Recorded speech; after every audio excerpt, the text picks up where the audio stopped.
Correction, Senator Schumer. This is not TrumpCare. This is RyanCare. It is RyanCare 100%. This is a classic case of Republican smoke and mirrors, bait and switch. This legislation is not a repeal of Obamacare. It is not a free market alternative. It's government junk. Joining me now from Tampa, Florida, founder and CEO of the Rotella Legal Group and Washington Examiner contributor, Bryan Rotella. Bryan, I have a rhetorical quiz for you. What is the difference between the CBO, Congressional Budget Office, and a Ouija board? Well, a Ouija board comes with a disclaimer that it cannot be taken seriously. Graham, I'm going to go a step further. Forget a Ouija board. I got to tell you, these CBO guys are great. I mean, Disney needs to pick these guys up. Right. Rarely is the sequel better than the original. Maybe Godfather 2 and 1. We can agree on that. These guys were better in their fiction writing of this CBO scoring of the American Health Care Act than they were with their fiction writing of Obamacare. And that's where we got to start with this whole fiction thing. And with, let's face it, Congresswoman Pelosi using this as some type of fact. Back in the days when I used to be in trial courts, there's no judge in America that would allow this stuff in as reliable.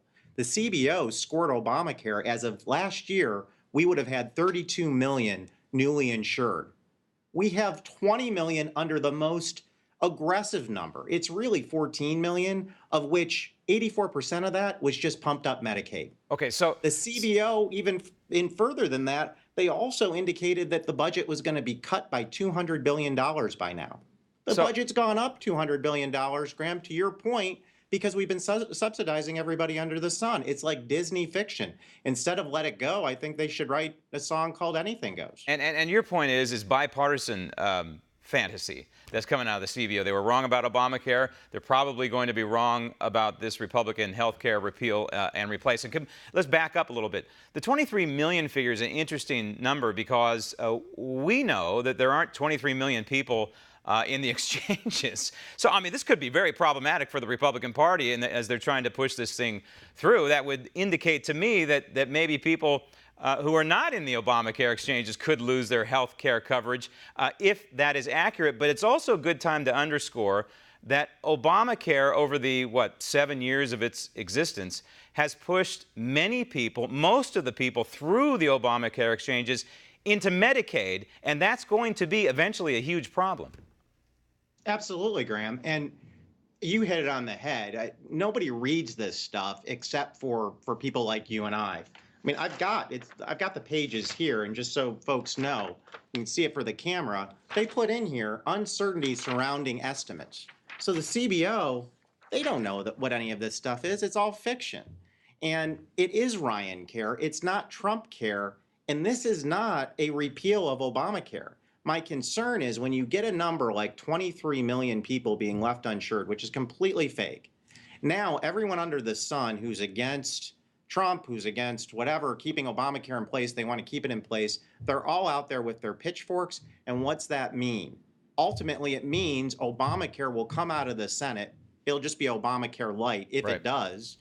And we're going to go where I believe Senator Graham went today, as to what I think you and I have agreed before is the highest likelihood collapse, sadly, of Obamacare. Then we will get finally to a real repeal and replace. Well, they may not have the votes, the Republican votes in the Senate, let's face it. The people like Senator Jeanne Shaheen are coming out against this plan. So we'll see what Mitch McConnell comes up with his committee. But it's interesting, Paul Ryan, he was suggesting that if the government mandate is removed, that people will necessarily drop out of Obamacare. But there's a couple of problems with that. Number one, many of these people are in Medicaid. Once again, why should they drop out of Medicaid, right, and enter into the free market system, if you will? I put free market in free quotes. But the other one is that most of the people in the Obamacare exchanges are receiving subsidies. So why would they walk away from that money on the table? Absolutely, Graham. It's an entitlement. What people don't understand, I think, is that what we did with Obamacare, when I say we, it was a party line. They created a new entitlement, which was Medicaid for folks Medicaid or subsidies for folks that were 400% over the poverty line. How do you claw that back? The underlying problem with American healthcare today is Americans have been bought a load of goods Right. that they can get their healthcare services through third-party payers, through insurance. We don't do that for anything else that we get insurance through. You don't expect soup to nuts insurance for your house if you rent it or if you buy it, or for your car. Somewhere along the line, we have determined we need soup to nuts insurance for everybody. It's not sustainable. And ultimately, it's going to end up either being Medicaid for all, or hopefully we will finally get a free market solution. Well, and you also don't go to your car insurance company and say, hey, I was in a tragic accident, 6 months ago. I need coverage now, and I need you to fix that tragic accident, the damage from it. That said, so here we are. When you look at the Republican plan, and they say it's going to drive down costs, I don't quite see that. I don't know exactly how they get there. Do you see any kind of mechanism here that's going to drive down the costs that have spiraled up because of Obamacare? At best, maybe they'll level out. Again, as you say, seems to me that the free market should be in charge of driving down those costs and not the government. Yeah, Graham, there's only one mechanism in the law, and it's the only thing I really support. Two things I should say support, but very briefly. It's what they tagged in at the end to get it passed by the Freedom Caucus. That's the states that can waive out of the pre-existing condition exclusion and also out of the baseline benefits, the essential healthcare benefits for you and I can go for mammograms.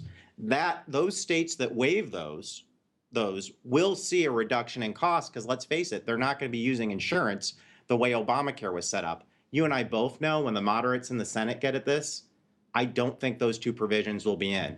What I would love to see if this does collapse, and the thing that is buried in this act that no one is talking about is health savings accounts, which sound like some boring thing you'd hear from your school librarian. Those accounts need to be sold by the ultimate salesman, President Trump, as like what you get at CVS, Walgreens, and Ralph's, a rewards point card. That's real dollars that in this law you can use for over-the-counter prescriptions, for your Prilosec, for your Sudafed, for those types of prescriptions people use every day, for your allergy medications.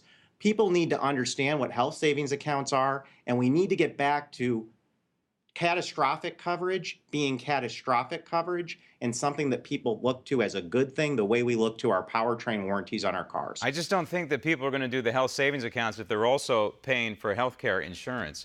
I think that, you have that opportunity, and I think it's a great opportunity to use these health savings accounts, but I don't think people are going to pay for both. Bottom line, come open enrollment in 2017, what are we going to be looking at in terms of these healthcare exchanges of the existing Obamacare or the new healthcare bill law, if it happens to come to be? How many healthcare providers are going to be in this thing?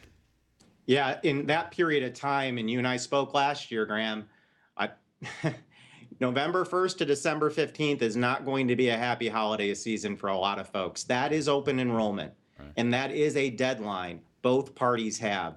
I fear and I anticipate we are not going to have this thing get out of the Senate. I think Senator Graham is dead on. It's going to collapse and it's going to be an ugly fall. It would be wise for President Trump to get out with some real market initiatives and stuff that actually people understand, like maybe getting their doctor not to be looking at their tablet or computer so much when you go to see them because they're so bogged down in regulations. Stuff that folks actually can understand as their initiatives between now and the fall when, quite frankly, there's going to be a lot of hell to pay across party lines. I don't think there's any way to put the genie back in the bottle, to be honest with you. As long as the VA exists, as long as Medicare, Medicaid exists, I think there's always going to be an element of government in our healthcare system. I hate to say it, but I don't think we can go back to a system that existed 100 years ago. But I do believe we need to stave off single payer as long as humanly possible. Bryan, thank you.